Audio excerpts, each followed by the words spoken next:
What happens when you, your friends, and your parents get absolutely smashed on New Year's?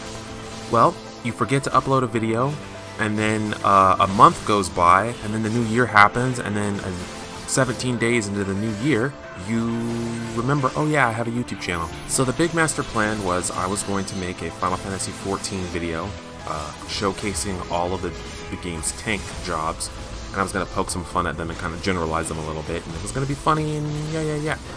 But then I realized something that kind of stopped me in my tracks about 95% of the way through the video. Activision, EA, and Bethesda all get flack for being shifty and having bad business practices, but I would argue that some of the shadiest, worst, most manipulative practices are used by MMOs, and the most shady practices are used by the most successful MMOs, including Final Fantasy. You boot up Final Fantasy XIV for the first time, and everything seems pretty straightforward. You're doing main quests, side quests, you got field events that you can join others and do, and you're grinding out monsters to level up. The more you level up, the more access to stronger gear and more moves.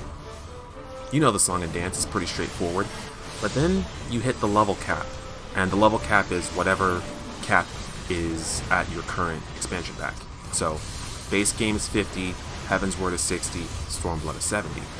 But you hit that level cap, and the progression shifts.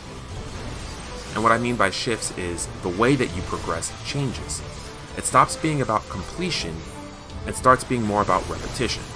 Now this repetition isn't just limited to what the player is doing, it expands to the way that content is released. The new activity is always the hardest in the game, which means that the activity that came before it is always easier to complete. The gear and items that you get for doing the second hardest activity in the game will always make you able to enter the newer, harder activity. So long as you meet the requirement to do a raid or a dungeon, you can technically beat it. And at that point it becomes a matter of individual player skill. Now, you can just wait until the newest and hardest gets made easier, and you will always be in a state where you can do all of the content on the technicality. Whether or not you actually do depends on how much you can be bothered. The only gain is really bragging rights and slightly stronger gear, but that doesn't matter when you can beat all of the content with what you currently have. With that in mind, players will still get on each other's case to know and use all of the latest meta rotations to squeeze every tiny point of damage and efficiency out of their job, even though it's not necessary, it's pointless. And they get mad if you don't do it. Or even if they aren't a part of that activity or a part of that party, if they hear or see that you aren't doing it, you will be judged.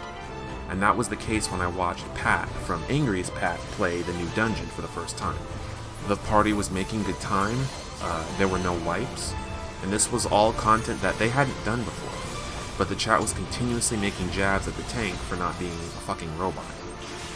Now, this is kinda understandable, because when you have to grind the same dungeon or raid 100 times, you want to get it over with as fast as possible. So that means that you want to be efficient, and you want everything to go perfectly, so you can get it out of the way.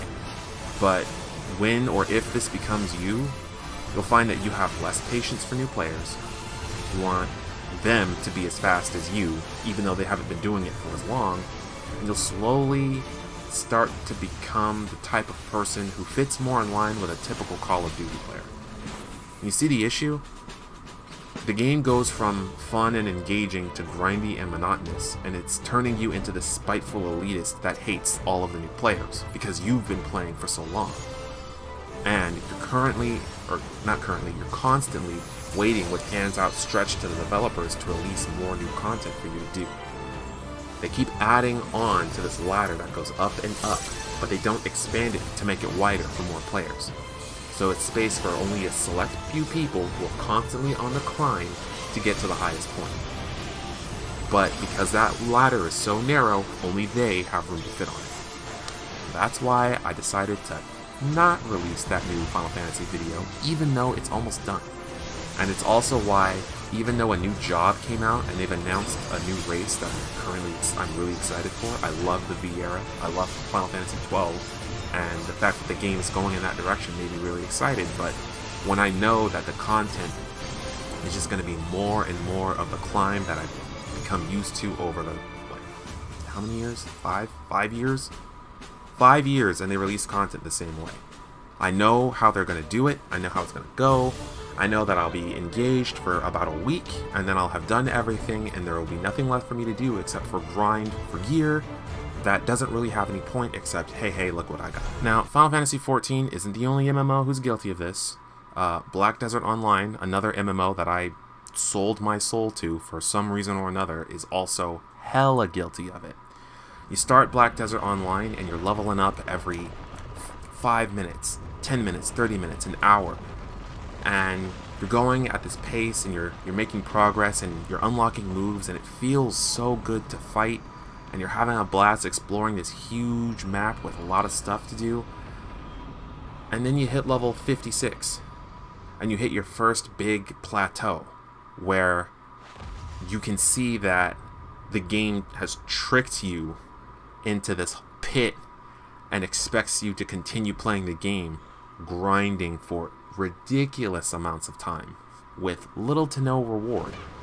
When you can grind for 4 or 5 hours and only make a couple of percents into the next level, you know you got a problem. And then that's not the first time. You hit 56, you unlock a new weapon, your awakening weapon, you're grinding, you've got a whole set of new moves with a new weapon, and you're like, this isn't the same as when I first started, but it's not like awful. And you get to level 60. And then monsters that used to give you 0.01% are now 0.001%. And the grind is just extended, and it's all just so very pointless because your level, it does increase your base stats, kind of. The real measure of one's power is all in the gear. And you upgrade your gear by one of the worst upgrade mechanics I've ever seen in any game.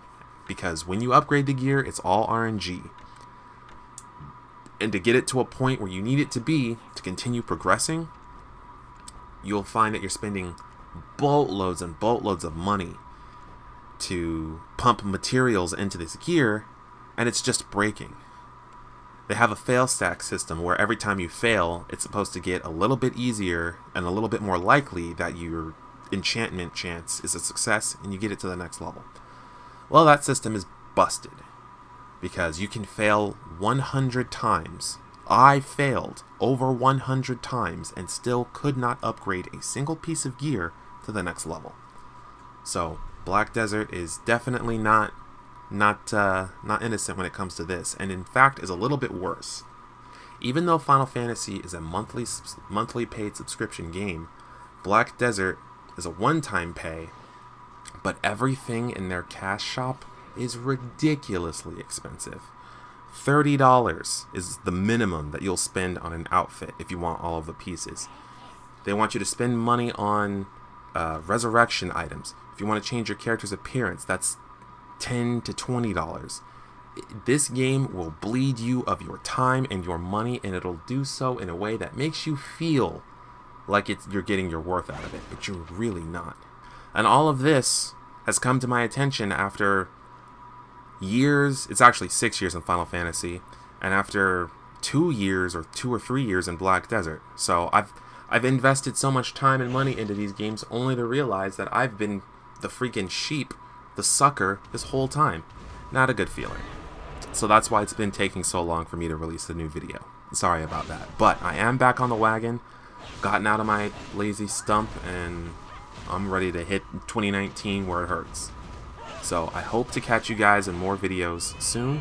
Let me know what you guys think about Final Fantasy, Black Desert, and MMOs in general down in the comments below. Be sure to give us a like, subscribe, click the bell, follow me on Twitter, donate to a Patreon that doesn't exist, and whatever other shill things that popular YouTubers say.